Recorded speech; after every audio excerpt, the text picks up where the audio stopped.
हम नीमच से चलकर पहुंच चुके हैं 30 किलोमीटर दूर ग्राम रूपपुरा में। ये वही स्कूल है, आप पीछे देख सकते हैं, ये वही स्कूल है जहां की बात की जा रही है कि यहां पर एक 11 वर्षीय बच्चे को सांप के काटने के बाद उसकी मौत हो गई थी। और हम वो घर भी दिखाएंगे जहां पर परिजन आरोप लगा रहे हैं कि इस घर के बाहर बच्चे को सांप ने काटा। तो ये वही घर है जहां परिजन आरोप लगा रहे हैं कि यहाँ रहने वाली स्कूल की टीचर ने बच्चे को घास काटने के लिए भेजा, फिर उसके बाद उसकी मौत हो गई। आप देख सकते हैं इस परिसर की क्या स्थिति है और इसी से आप अंदाज़ा लगा सकते हैं कि यहाँ किस तरह से बच्चों की पढ़ाई होती होगी और परिजनों की जो आरोप है वो वाजिब है या नहीं, आप इसका खुद अनुमान लगा सकते हैं। लेकिन बहरहाल परिजनों के आरोप के बाद जो टीचर हैं जिन पे आरोप लगाए जा रहे हैं उन्हें शिक्षा विभाग ने निलंबित कर दिया है। हम यहाँ आकर उस चश्मदीद से मिले जिनसे हम अभी बात करेंगे, जिन्होंने उसे पहली बार सांप काटने के बाद देखा, उपचार की कोशिश की। आइए हम उनसे जानते हैं कि उन्होंने किस प्रकार से उस बच्चे को बचाने की कोशिश की और क्या इस पीछे जो आरोप प्रत्यारोप जो लग रहे हैं उस पर उनका क्या मानस है। आज जी, आपका शुभ नाम? सर मेरा नाम राहुल जाट है, मैं यहीं रहता हूँ, पास में स्कूल के जस्ट पास मेरा मकान है। ये क्या स्थिति बनी थी कल और ये जो आरोप प्रत्यारोप लग रहे हैं इसमें क्या हकीकत और क्या सर है? मेरा कहना मतलब सुबह 10 बजे में मेरे बालक को लेके नीमच गया था हॉस्पिटल में, उषा चिकित्सालय में, उसको फीवर था। तो जब मैं आया तब मेरा टाइम हो रहा था 1 बजे, तो फिर मैं आकर रेस्ट के लिए सो गया। तब जब करीबन 1:40-45 पर बच्चे दौड़ के अंदर आए कि राहुल अंकल बाहर सांप आया है। उन्होंने मुझे ऐसा नहीं बताया किसी के काट लिया है। जैसे मैं बाहर निकला तो यहाँ जस्ट सामने रोड पे ही सांप था, बहुत बड़ा सांप था। तो उसको मारने के मारा, कम से कम उसको 15-20 मिनट में हम उसको मार सके, इतना बड़ा था, धांधू कर रहा था। उस बच्चे भी यहीं थे क्योंकि हमें उस टाइम सांप को मारना जरूरी था, क्योंकि बच्चे कम से कम 50 साल बच्चे यहाँ थे, क्योंकि हमें टेंशन थी कि इसको छोड़ देंगे कहीं वापस स्कूल में चला जाए, किसी बच्चे को नुकसान नहीं हो जाए। इस बीच हमें खबर नहीं थी कि जिस बच्चे की आज मृत्यु हुई है उसके किसी ने सांप ने डंक मार लिया, क्या है क्या नहीं। उस चक्कर में हम यहीं रुक गए थे। तो उस बीच जब मैं इधर आया तो फिर हमें पता चला कि एक बच्चे के सांप ने काट लिया। तो वो जैसे ही उधर से आया तो इसको किसी ने बोला बच्चे को, वो हमारे यहाँ पे खाकादेव महाराज का मंदिर है वहाँ चला गया था, किसी ने बोला वहाँ जाके धो दिया। तो उससे वो जो गेट होता, बड़ा गेट है उसका, वो नहीं खुला। तो उसके बाद वो वापस रोता होता आया। फिर मैंने उससे क्या हुआ, तो फिर हम यहीं मैडम जी और इनके लड़का और मैं और एक मेरा फ्रेंड संदीप, हम चारों उसको लेके वहाँ गए, देवरेम गए। तो वहाँ से फिर उस टाइम वहाँ कोई भोपा जी भी नहीं थे, मैं था, हम 4-5 ही थे वहाँ पे। मेरी मम्मी, मेरा पापा, मेरा भैया और मैं, और एक ये भाई खड़ा था संदीप जाट, एक इन मैडम का लड़का मोंटी बेरा। तो क्या लगता है आपको, क्या उसके इलाज में या किसी प्रकार की देरी भी हुई है क्या? सर देरी मैं कहना चाहता हूँ, देरी तो हुई है, वो मेरे हाथ से भी हुई है, मान के चलो मेरे हाथ से भी, क्योंकि सर मैंने जब 3 घंटे तक उसको वहाँ परिक्रमा लगाई तो 3 घंटे तक वो मेरे हाथ में ही था और कोई नहीं था वहाँ पे, ना घर वाले, कोई एक बच्चा भी नहीं था। और सर गांव का मामला अलग होता है, अगर मैं उसको बिना पूछे किसी से अगर कहीं ले जाता तो सारा कल मेरे ऊपर आता। इसलिए मैंने आगे ऑप्शन लिया, अगर इनके घर वाले या कोई किसी समझदार व्यक्ति, गांव का वरिष्ठ नागरिक अगर मेरे को बोलता कि तुम इनको लेके हॉस्पिटल जाओ, तो मैं आगे मेरा जो भी हौसला है वो मैं करता और हॉस्पिटल ले जाने के लिए उसके लिए करता। स्कूल के शिक्षा सुरक्षा की दृष्टि, साफ सफाई की दृष्टि से बहुत सारे प्रश्न चिन्ह खड़े हो रहे हैं और हमारे साथ ग्रामीण है जो बताएंगे कि यहाँ पे सुरक्षा और सफाई की क्या व्यवस्था है। जी बताएं आप, यहाँ सुरक्षा और सफाई की भी कुछ बात बताई जा रही है कि यहाँ पे सुरक्षा सफाई के भी। सुरक्षा सफाई सर 1% भी स्कूल में आप खुद देख सकते हो, 1% भी कहीं से कहीं तक नहीं है। क्या आप ये गेट देख सकते हो, बच्चे इसी गेट से आते हैं, एक मेन गेट है वो कभी आता है। अब ये गेट ऐसा है, अगर छोटे बच्चे ने कुछ किया तो जैसे अगर ऊपर गिर गया तो उसका क्या होगा, बच्चे वापस जनहानि हो सकती है और आगे होगी ना, इसमें ये सुधार है।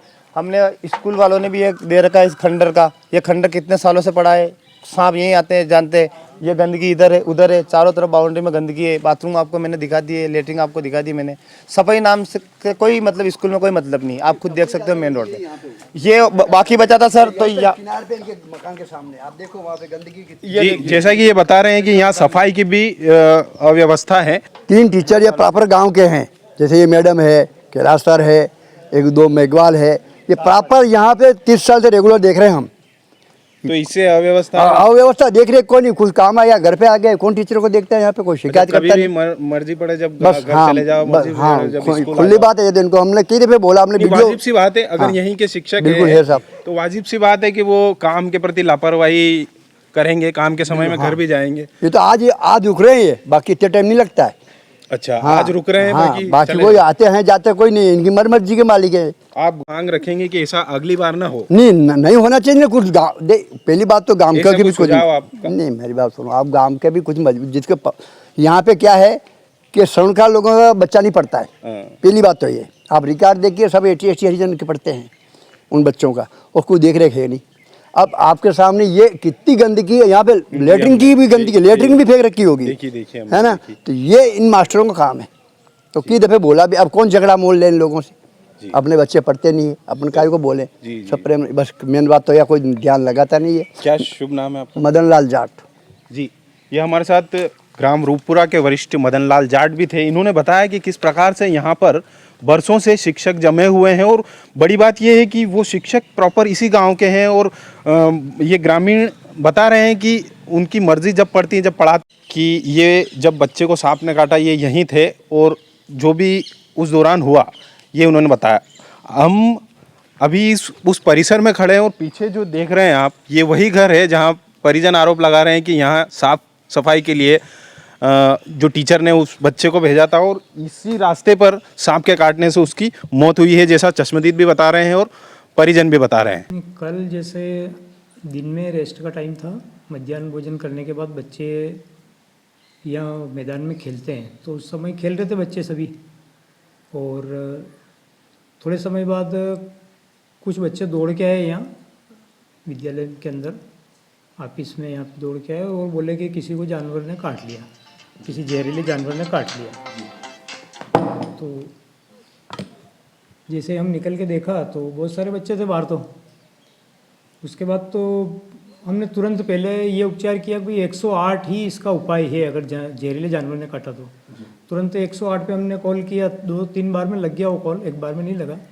तो 108 वालों को सूचना दी, और 108 वालों ने तुरंत उसको रिसीव के लिए बोला, सर हम तुरंत आ रहे हैं।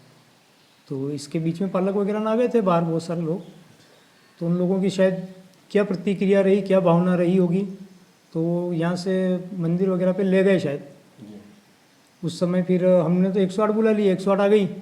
108 कम से कम आधे घंटे तक खड़ी रही यहाँ। उन्होंने भी पालक को बोला भैया भेज दे, हमने भी बोला, मैडम ने खुद ने वहाँ जाके बोला उनको, ये मैडम बेटे इन्होंने भी बोला था कि आप पहले अस्पताल पहुँचाओ, कोई दिक्कत नहीं है, पहले अस्पताल का काम। तो इसके बाद तो फिर एम्बुलेंस रुकी, कम से कम आधे घंटे रुकी एम्बुलेंस। फिर उसके बाद तो परिवार वाले बोले नहीं ठीक है, हम जो भी है हम हमारे कर लेंगे सर, अस्पताल वगैरह जो भी है तो ठीक है। हमने उसको हैंड ओवर कर दिया था एम्बुलेंस वाले को। वो परिजन आरोप लगा रहे हैं कि कोई मैडम है, सुधा मैडम, उन्होंने उनके घर पे उनको गाजर घास उखाड़ने के लिए भेजा था, इसमें क्या सत्यता है? सर ये तो अब सत्यता तो वही बता पाएंगे, उन्होंने कहा या नहीं कहा। आपको कोई क्या भी लगता है? नहीं, मेरे को नहीं लगता है कोई किसी के घर पे अगर ऐसे छोटे बच्चे को काम करने के लिए बुलाएगा। वैसे भी बहुत बड़े बच्चे हैं, और ऐसा कुछ लगता नहीं है कि कोई अपने घर पे काम करने के लिए बुलाएगा। बता रहे हैं कि 2 बालक गए थे, जिसमें से एक बालक बता रहा है जो साथ में था कि मैडम ने ही बोला था उन्हें घर जाने के लिए। ऐसा तो सर ये भी वो बच्चा ही बताएगा सत्यता, मेरे से आपकी तो बात बच्चा हुई भी बच्चे नहीं से हुई। क्या? नहीं, उस बच्चे से मेरी नहीं हुई। क्या नाम है? शंभूलाल अहीर नाम। योगेश योगेश कशी स्कूल में पढ़ा तू? सरकारी सरकारी स्कूल में? कॉलेज स्कूल गयो तो? कई गयो स्कूल में? मैं बैठा था तो मैडम के पे कि मैं घर चालो चारों पाड़ो कशी मैडम क्यों? सुधा मैम कई क्यों? कि ये चारों पाड़ो जो बटे पट्टी भी थे, नागनी बेटी थी खाएगी नागनी बेटी से खाएगी? पैसे कई क्यों मैडम ने? कि देवराम ले जाओ, हैं? देवराम ले जाओ। देवराम ले जाओ, घर बात बताओ के लिए। उनके वे कि घर जन कोई आवे तो किज्जो मत थी। कई कई के घर आवे कई मत कीजिए यूं हाँ हाँ, आप काटो जो। मना कर दो के वाले। तो स्कूल में रोज जावे तू? हाँ, कई करावे स्कूल में रोज काम था? गोबर भी फेंकावे, चारों साफ सब चारों सब करावे, थाती एकला तीस करावे कि सबती करावे? सबती करावे। सबती करावे। प्रधान ने कभी शिकायत की थी प्रिंसिपल थी कि प्रधान अध्यापक थी कि ऐसे काम करावे? नहीं की थी? अच्छा। कल तुम कौन कौन गए थे साफ करने? मोहन मोहित मोहित,